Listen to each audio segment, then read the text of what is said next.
ఒక చెట్టు కావాల్సి వచ్చింది. ఆ చెట్టే శరీరము. ఆ చెట్టే శరీరం. ఆ చెట్టే శరీరం.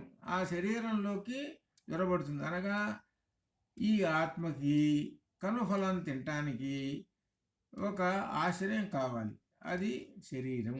ఆ శరీరంలోకి ప్రవేశించి తన కర్మఫలాలు తింటుంది. ఇది మనం వేదాంతం చెబుతూ ఉన్నది ఇది. వీళ్ళు ఇవన్నీ ఏమీ పట్టించుకోరు. అది కాదు, శరీరం నశించగానే ఆత్మ కూడా వెళ్ళిపోతున్నది, ఉండదు అని చెబుతున్నారు. అట్లనే వీళ్ళు ఈ జైనులు ప్రత్యక్ష ప్రమాణములనే నమ్ముతారు. ప్రత్యక్ష ప్రమాణములనే. అలానే మనకు తర్కంలో ప్రత్యక్ష అనుమాన ప్రమాణములు ఉన్నాయి.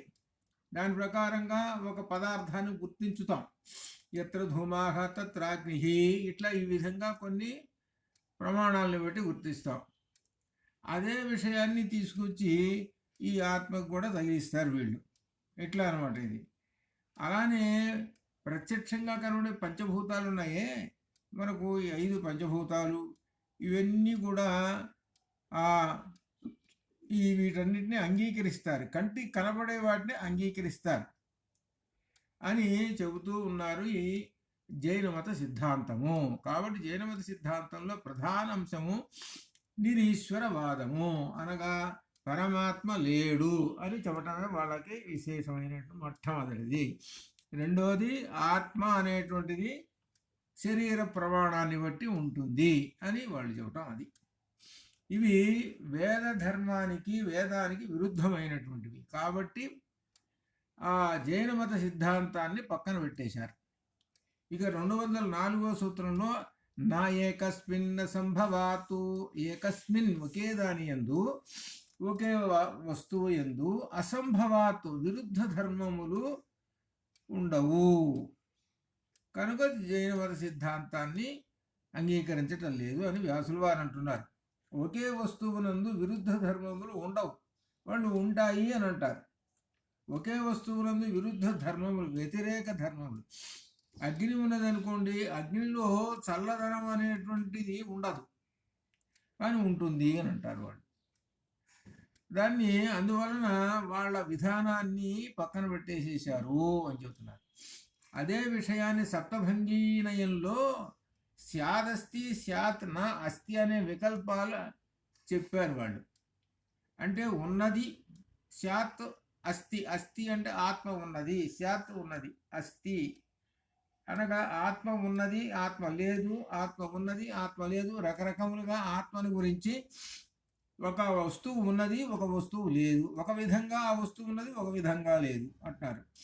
అదే విధంగా ఆ వస్తువు ఉండవచ్చు, ఉండకపోవచ్చు. ఎటు పడితే అటు తిరిగి వీళ్ళు ఆ 7 విధములుగా చెప్తున్నారు ఆ వస్తువుని గురించి. స్యాదస్థితి, స్యాద్ అస్థితిచ, నాస్థితిచ. ఆ వస్తువు ఒక విధంగా ఉండవచ్చును, లేకపోవచ్చును. రకరకములైనటువంటి భావాలతో చెప్పుకుంటూ వచ్చారు. అనగా ఈ వస్తువు అనేటువంటి మాటను పెట్టుకొని ఆత్మను గురించి చెప్పుకుంటూ వచ్చారు. కాబట్టి ఆత్మ ఉంటుంది, ఉండకపోవచ్చు, రకరకములైనటువంటి భావాలతోటి వాళ్ళు చెప్పుకుంటూ వచ్చారు సప్తభంగినయం. దీనిలో ప్రధానంగా మనం గుర్తుపెట్టుకోవాల్సింది ఈ జైనమత సిద్ధాంతంలో సప్తభంగీనయం. అది స్యాదస్తి, స్యాత్ నా అస్తి, ఇట్లా ఈ విధంగా చెప్పుకుంటూ వచ్చారు వీళ్ళు అని చెప్పుకుంటూ, వీటన్నిటి కూడా సందేహంతో ఉన్నటువంటి సప్తభంగీనయం. కాబట్టి బ్రహ్మవాదులు అంగీకరించటం లేదు అని. అలానే ఇంకా వాళ్ళు వ్యతిరేకం, విరుద్ధ ధర్మములు ఎట్లా ఉంటాయంటే వాళ్ళు చెప్పేటువంటిది, స్వర్గము మోక్షము ఉందనుకోండి, స్వర్గము మోక్షము 2 అనేటువంటిది ఒకటే. ఒక చోట ఇక్కడ విశేషం ఏంటంటే స్వర్గము మోక్షము, మోక్షం అనేది నిత్యము, స్వర్గం అనేది అనిత్యము అని చెప్పడం అనేటువంటిది వాళ్ళు అంటుంటారు. ఇవన్నీ ఇటువంటివన్నీ కూడా. ఇంకా విశేషం ఏమిటంటే స్వర్గానికి నరకానికి కూడా ఒకే విధమైన చెబుతుంటారు, అంటే విరుద్ధ ధర్మాలు చెబుతుంటారు. అవన్నీ కూడా పక్కన పెట్టేసేసారు. కాబట్టి ఇంతకీ చెప్పవచ్చింది ఏమిటనంటే ఈ జైనమత సిద్ధాంతంలో ఒక నిశ్చితమైన అభిప్రాయంతో చెప్పినటువంటిది కాదు, ఈ సప్తభంగీనయంలోనే కనపడుతున్నది. ఒక మాట చెబితే ఆ మాట చెల్లుబాటుగా ఉండాలి, ఆ సిద్ధాంతము సర్వత్రా పాటించడానికి అనుకూలంగా ఉండాలి. అట్లా ఉంటేనే అది సిద్ధాంతం అవుతుంది.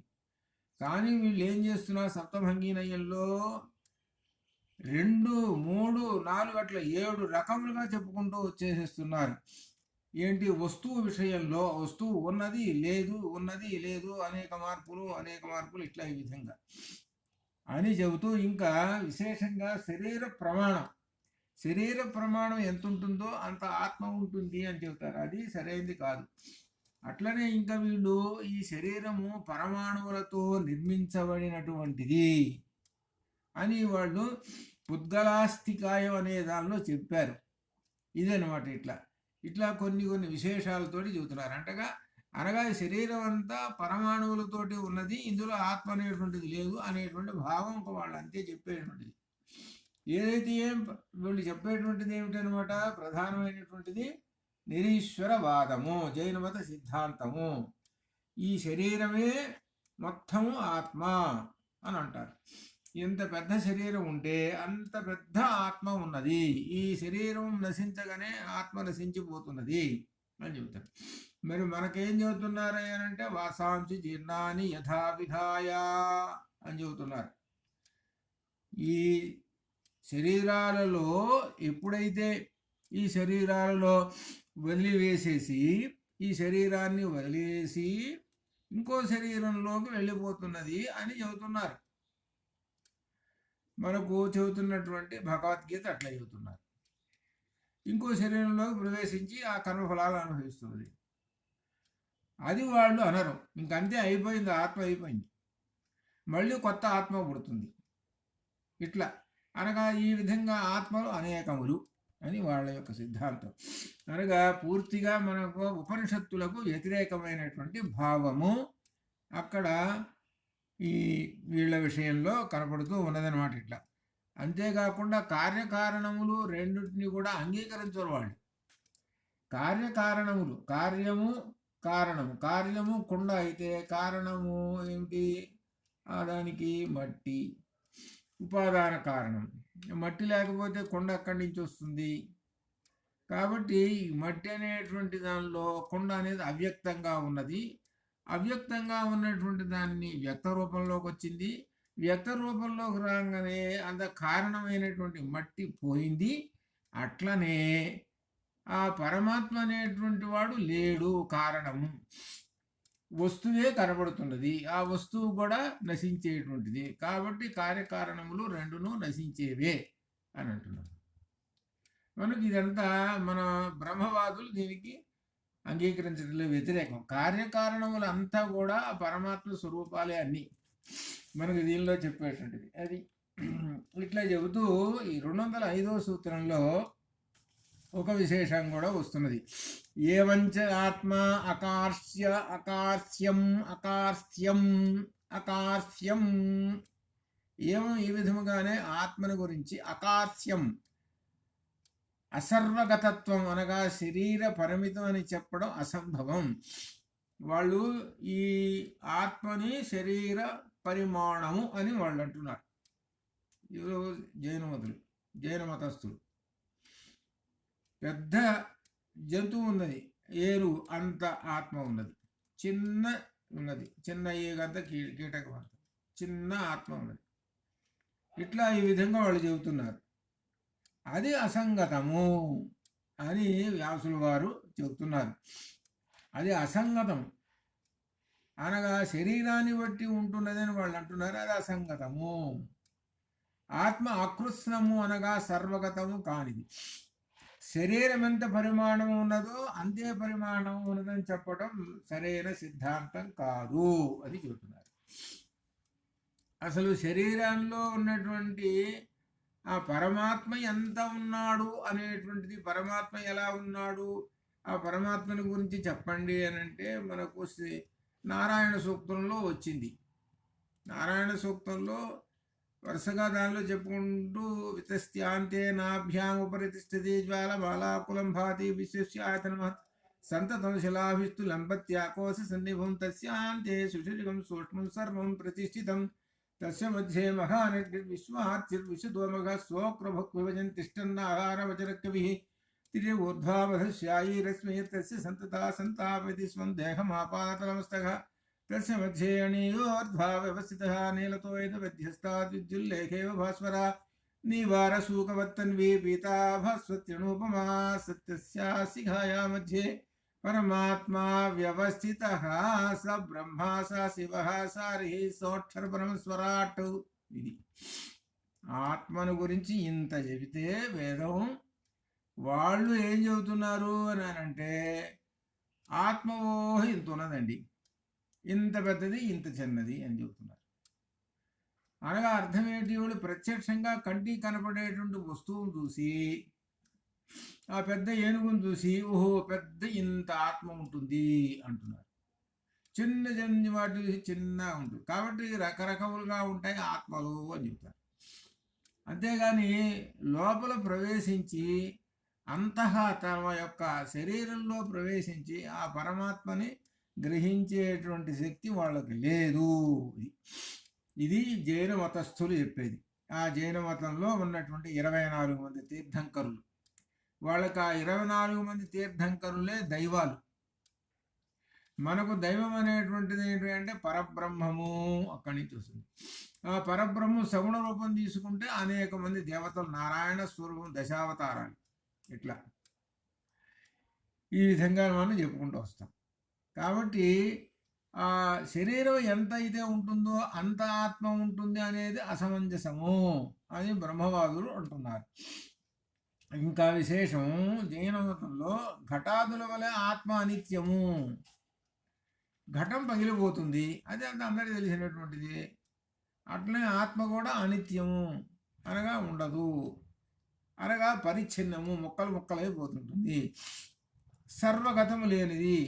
సర్వగతం అంటే ఎక్కడికి అన్ని చోట్ల వ్యాపించి ఉండదు. ఈ విషయములను ఈ సూత్రములను తిరస్కరించింది. మనం ఏదైతే చెప్తున్నామో వాటికి వ్యతిరేకం చెప్పటమే ఈ జైన మతం యొక్క విశేషం, ఈ జైన మతం యొక్క సిద్ధాంతం. ఆత్మ సర్వగతము అని మనం గీత చెప్పింది, ఆత్మ అన్ని చోట్ల ఉంటుంది అని.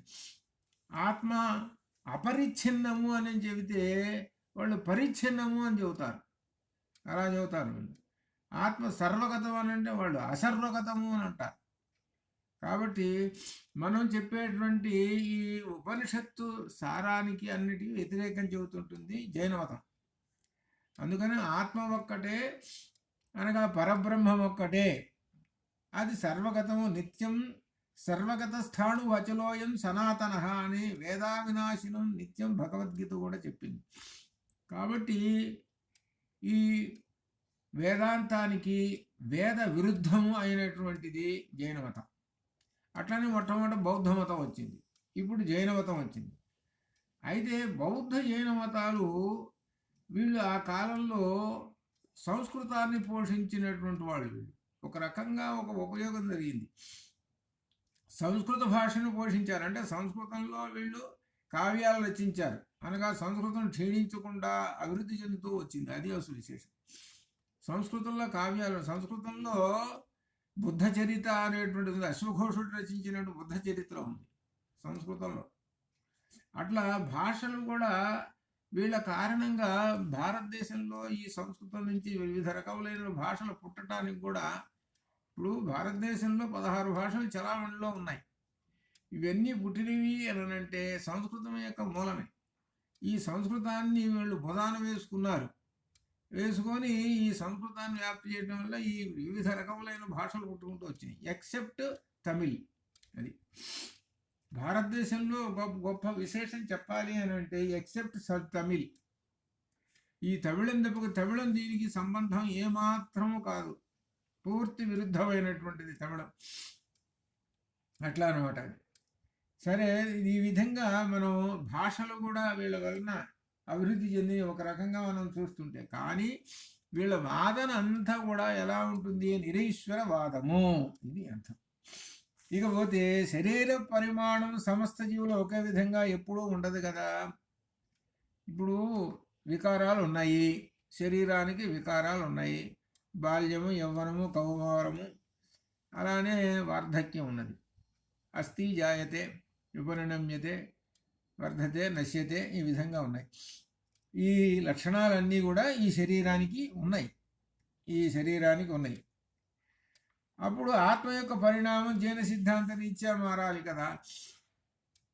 వాళ్ళు ఏమంటున్నారు, ఆత్మ ఎంతైతే ఉంటుందో, ఆ శరీరం ఎంతైతే ఉంటుందో ఆత్మ ఉంటుందో అంత ఉంటుంది అన్నారు కదా. మరి అట్లయితే శరీరం మార్పు చెందుతున్నదిగా. చిన్నతనం బాల్యంలో ఉన్నప్పుడు చిన్న ఆత్మ, వార్ధక్యం వచ్చిన తర్వాత ముసలిదైపోవాలి ఆత్మ. అంతేగా వాళ్ళ లెక్క ప్రకారంగా శరీరానితోటి సమానంగా చెప్పుకుంటున్నారంటే ఆత్మకి ఈ 6 వికారాలు ఉన్నాయి అని చెప్పాలి. ఆత్మకి 6 వికారాలు ఉన్నాయి అని చెప్పారు అని అంటే అర్థము అది ఆత్మతత్వం కానే కాదు. అది పూర్తిగా ఉపనిషత్తులకు వ్యతిరేకమైనటువంటిది. ఉపనిషత్తులకు వ్యతిరేకమైనటువంటి సిద్ధాంతం అది. ఉపనిషత్తులకు వ్యతిరేకమైన సిద్ధాంతం అది. వాళ్ళు చెప్పేది ఏంటి, ఉపనిషత్తులు ఏది చెబుతున్నారు మేము అది కాదంటమే. ఇదిగో కంటికి కనబడేటువంటిది ఏదైతే ఉన్నదో అదే సిద్ధాంతం అని.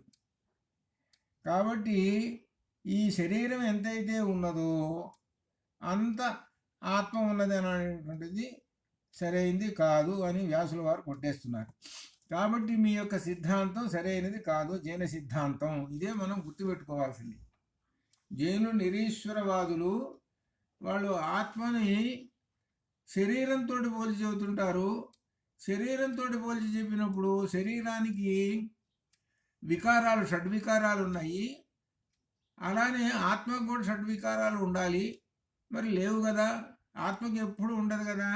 ఆత్మ ఎల్లప్పుడూ సనాతనము ఒకే విధంగా ఉంటుంది. ఆత్మ శరీరంలో ఉన్నంతసేపు అట్లే ఉంటుంది. శరీరం ఎంత వార్ధక్యం వచ్చినా కానీ అంతే ఉంటుంది. శరీరంలోంచి బయటికి వెళ్ళిపోయిన తర్వాత ఇంకో శరీరంలో ప్రవేశిస్తుంది. ఈ విధంగా మనకు వేదాంతాలు చెబుతూ ఉన్నాయి. ఈ చెబుతుంటే వీటికి వ్యతిరేకం చెప్పటమే వాళ్ళు. ఇంకా విశేషం ఏమిటి, పరిచ్ఛిన్నము అని చెబుతున్నారు. పరిచ్ఛిన్నం అంటే ముక్కలు అయిపోతుంది. ఆత్మ ముక్కలు కూడా అయిపోతుందండి అన్నారు. మనం అపరిచ్ఛిన్నం అని చెబితే వాళ్ళు పరిచ్ఛిన్నం అని చెబుతారు.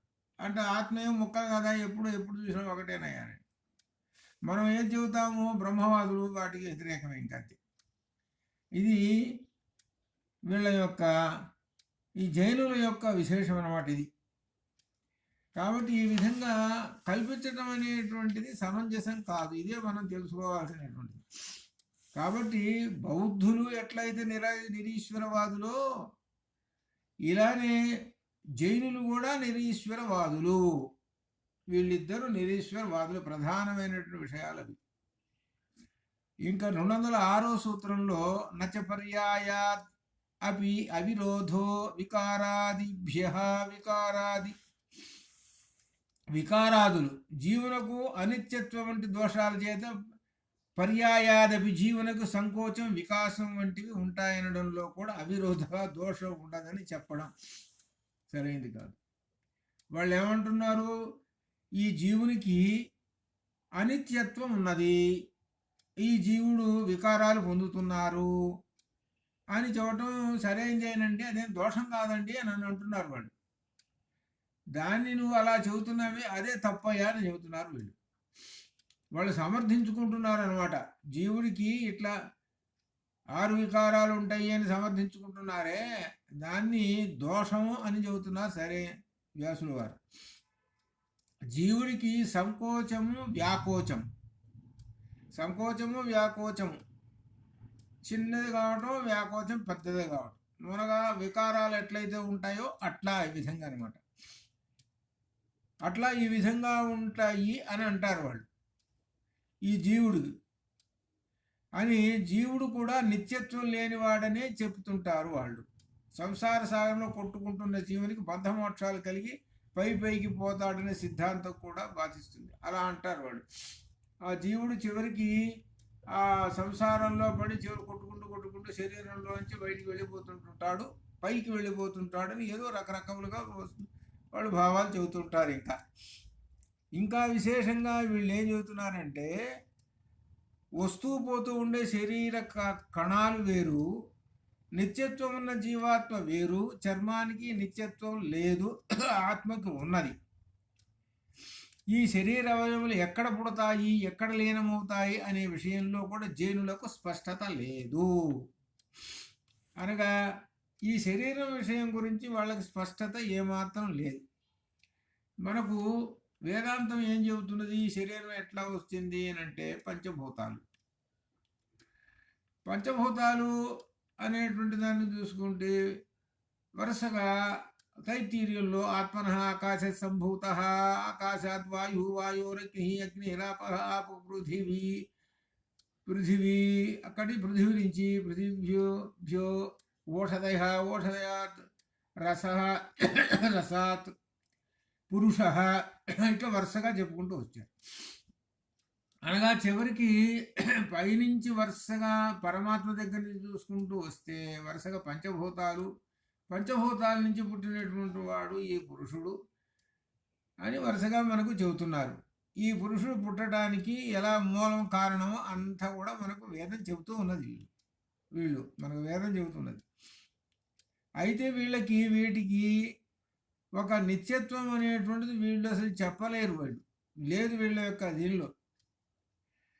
ఇక్కడ వీళ్ళు సమస్త శరీరాలు శృతి వచనానుసారం పంచభూతాలను ఉద్భవిస్తాయని కూడా మనకు ఈ విధంగా మనం తైత్తీర్యం చెబుతున్నది.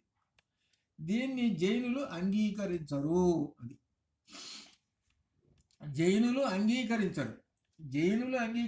జైనుల పని ఏంటంటే ఉపనిషత్తులో ఏదైతే చెబుతామో ఇదయ్యా సిద్ధాంతం అని చెబితే దానికి వ్యతిరేకం చెప్పటమే వాళ్ళ పని. అది దీనిలో అసలు ప్రధానమైన పంచభూతాలు చెప్పాము, పంచభూతాల నుంచి వచ్చింది ఈ శరీరం అని చెప్పాము, దాన్ని అంగీకరించరు. అనగా అర్థం ఏంటి, వేద ప్రామాణ్యాన్ని అంగీకరించరు.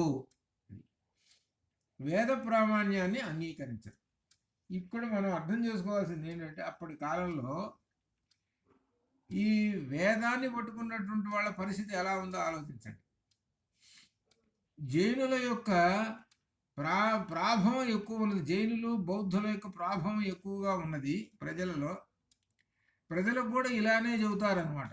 ప్రజలకు ఏం తెలుస్తుంది, ఈ ఆత్మతత్వాలు, ఈ ఉపనిషత్తులు ఇవన్నీ ఏం తెలుస్తుంది, ఉన్న విషయం చెబుతుంటారు. అబ్బాయి ఆత్మ అంటే నువ్వు ఎంత అందావో అంత ఆత్మ ఉంటుంది. ఇట్లా రకరకాలుగా కంటికి కనబడేటువంటి విషయాలని చెబుతూ ఇట్లా నమ్మించి వాళ్ళని జైనులుగా మార్చేసేశారు.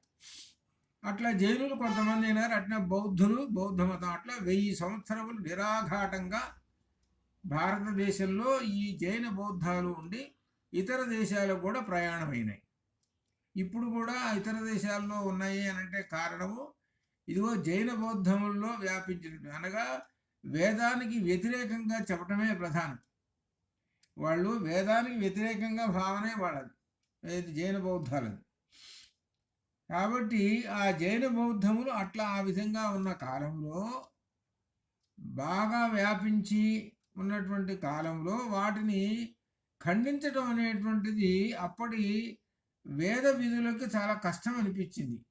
ప్రయత్నం చేసి కుమారుల భట్టు కన్ను పోగొట్టుకున్నాడు.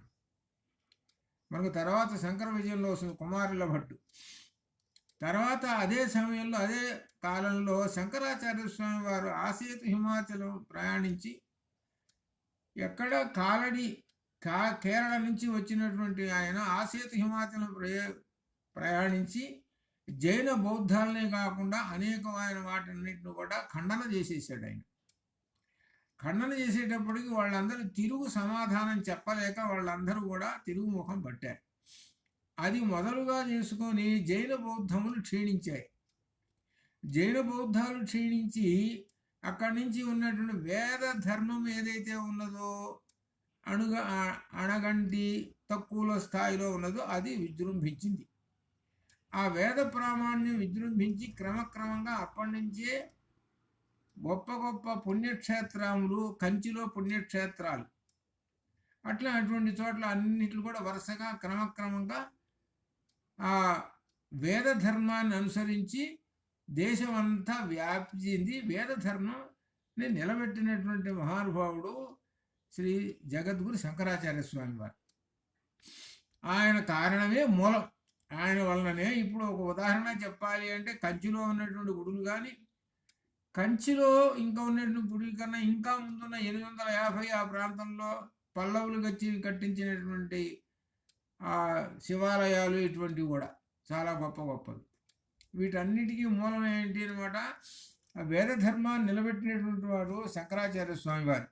దానితోటి శంకరాచార్య స్వామి వారు వాళ్ళ వాదనని తమ వాదనతో ఖండించేసేసి ఈ వైదికాన్ని స్థాపించినటువంటి మహానుభావుడు. అందువలననే ఈ రోజు వరకు కూడా ఇంతటి దేశంలో ఇంత వేద ధర్మంతో ఉండి పరమాత్మని అనేక విధములుగా పూజలు చేస్తున్నారంటే కారణం ఆయనే, ఆ శంకరాచార్య స్వామివారే. కాబట్టి ఇట్లా ఈ విధంగా జైన మతాన్ని ఖండించారు. ఇట్లా ఈ విధంగా దీనిలో చెబుతున్నారు. నదీ ప్రవాహంలో కనబడే నిత్యత్వం వలె శరీర పరిమాణంలో గల ఆత్మ పెరుగుతూ తరుగుతూ ఉంటుందని జైనులు అంటారు. అది అసమంజసం. నదులు పెరుగుతుంటాయి, తరుగుతుంటాయి. నదులు అంతే కదా, వర్షాకాలం వచ్చేటప్పుడు కల్లా బాగా పెద్దది, వేసవకాలం వచ్చేటప్పుడు తగ్గిపోతుంటుంది. ఆ విధంగానే శరీరంలో కూడా ఆత్మ ఉంది అంటారు. అది అసమంజసమయ్యా, సరైనది కాదు అని బ్రహ్మవాదులు అన్నారు. ఈ ప్రవాహ నిత్యత్వ సిద్ధాంతములు కాషాయ వస్త్రధారులైన బౌద్ధుల మతమును గురించిన చర్చించే సందర్భంలో తిరస్కరించడం. అప్పుడు కూడా శంకర్లు తిరస్కరించేసేసారు. వీళ్ళందరూ కాషాయ వస్త్రధారులు. సహజంగా కాషాయ వస్త్రం అనేది ఎందుకు ధరిస్తారనంటే సన్యాసం తీసుకునే వాళ్ళు కాషాయ వస్త్రాన్ని ధరిస్తారనమాట. అటువంటి అంటే సన్యాసులే పరమహంసలని అని. ఈ విధంగా ఈ సిద్ధాంతాన్ని అంగీకరించిన ఆత్మే లేదు. ఈ సిద్ధాంతాన్ని అసలు అంగీకరించనే లేదు. అంగీకరిస్తే ఆత్మ అనేటువంటిది అసలు ఉండనే ఉండదు. ఆత్మను నదీ ప్రవాహంతో పోల్చడం సరైనది కాదు అని కూడా చెబుతున్నారు. అది వాళ్ళకి ఎలా తోస్తే అలా చెప్పుకుంటూ వచ్చి ప్రజల్లో నమ్మించుకుంటూ ఆ మతాలను వ్యాప్తి చేశారు. చివరికి వాటన్నిటిని ఖండన చేశారు. ఇంతటితో ఇది అయిపోయిన తర్వాత చివరికి వస్తున్నారు 207వ సూత్రంలో, అంత్య అవస్థితేశ్చ ఉభయ నిత్యత్వాత్ అవిశేష. ఇక్కడ చెబుతున్నారు ఏమిటంటే మోక్షాన్ని గురించి చెబుతున్నారు. ఏమిటంటే అంత్య అవస్థితేహ, అంత్య అవస్థితం.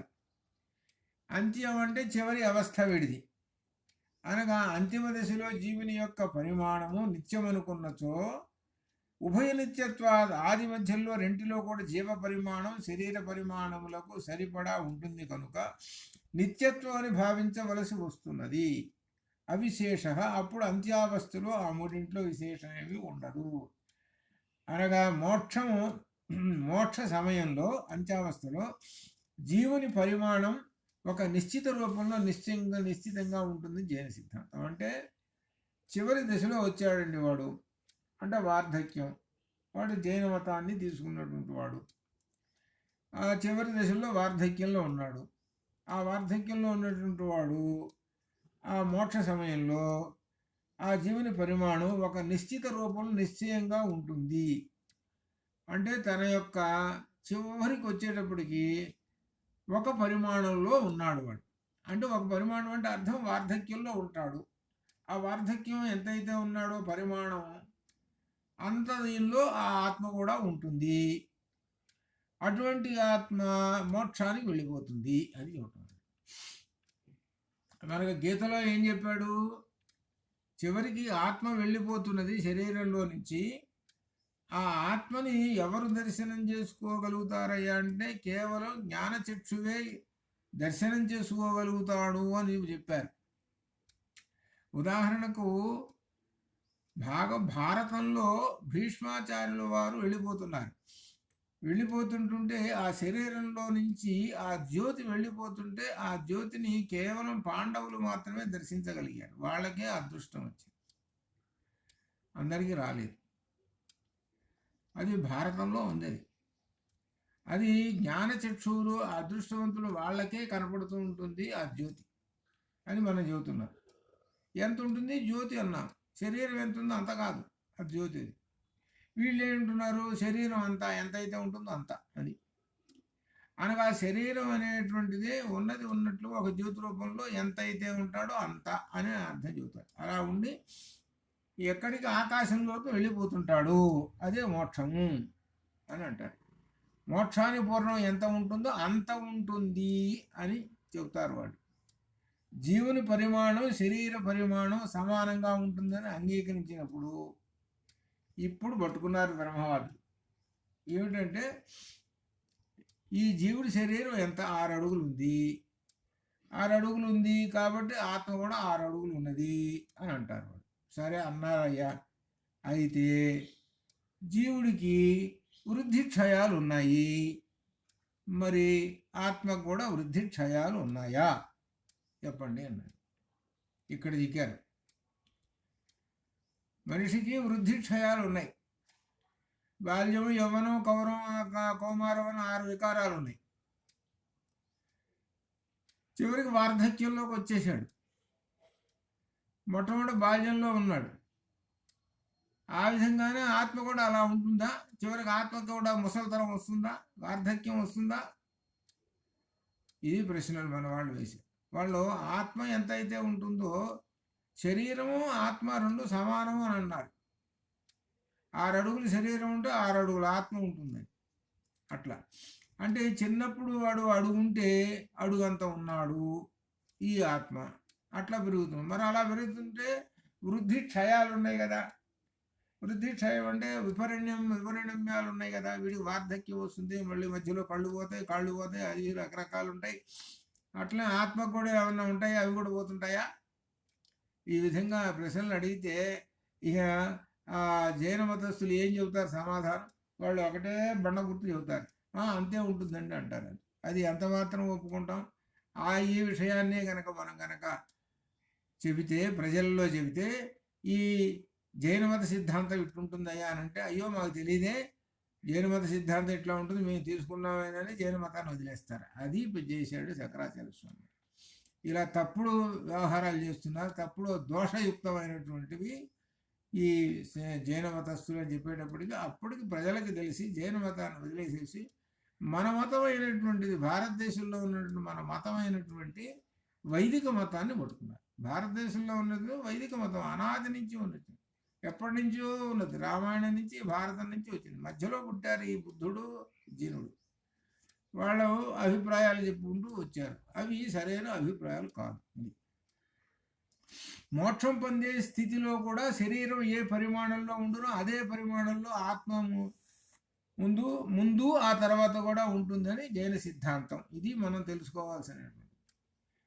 శరీరం ఎంత ఉంటుందో ఆత్మ ఉంటుంది అని జైన సిద్ధాంతము, అది సరైనది కాదు.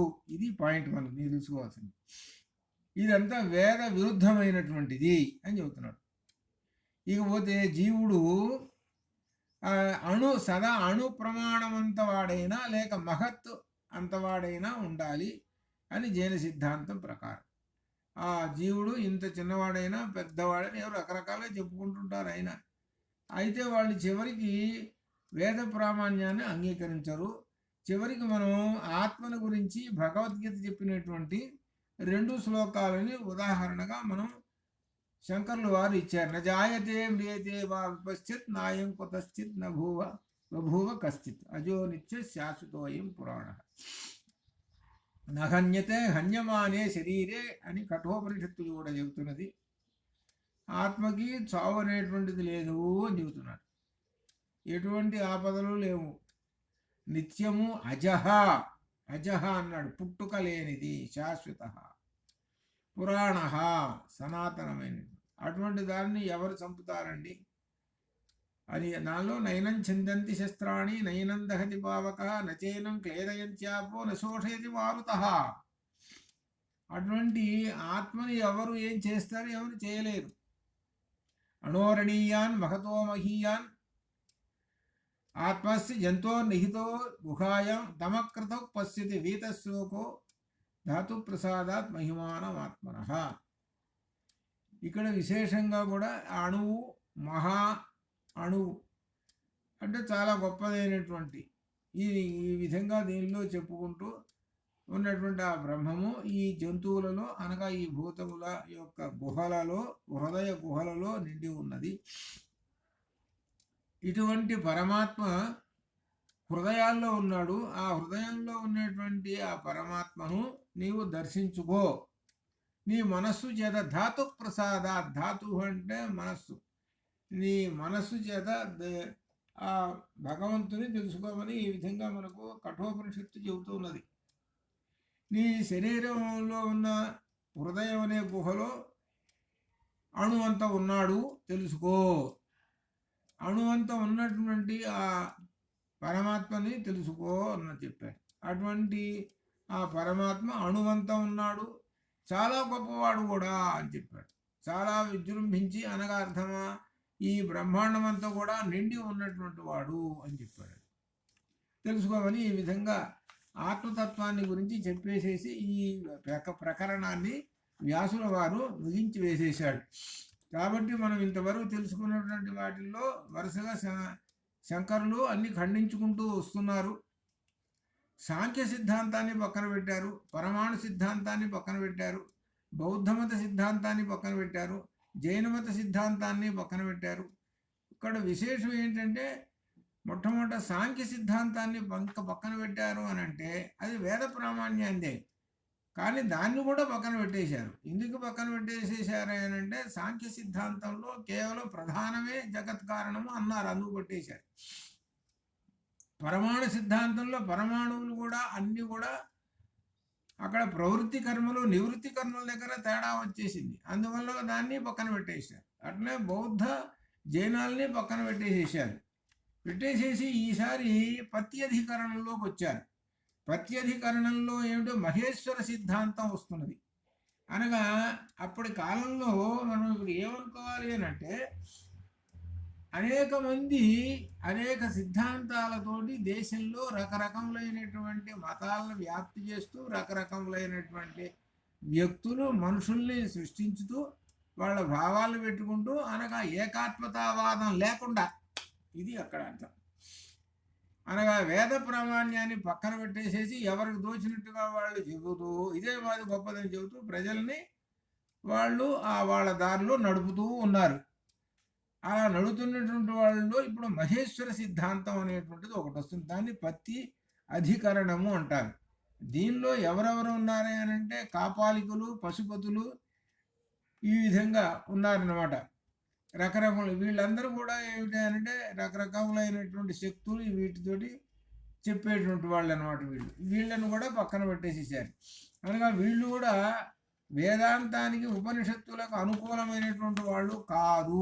ఆ విషయం కూడా మనకు దీనిలో వస్తూ ఉన్నది. ఈ రేపు పత్యధికరణం పూర్తి అవుతుంది. అంతవరకు శుభం భవతు. ఓం పూర్ణమదః పూర్ణమిదం పూర్ణాత్ పూర్ణముదచ్యతే పూర్ణస్య పూర్ణమాదాయ పూర్ణమేవావశిష్యతే.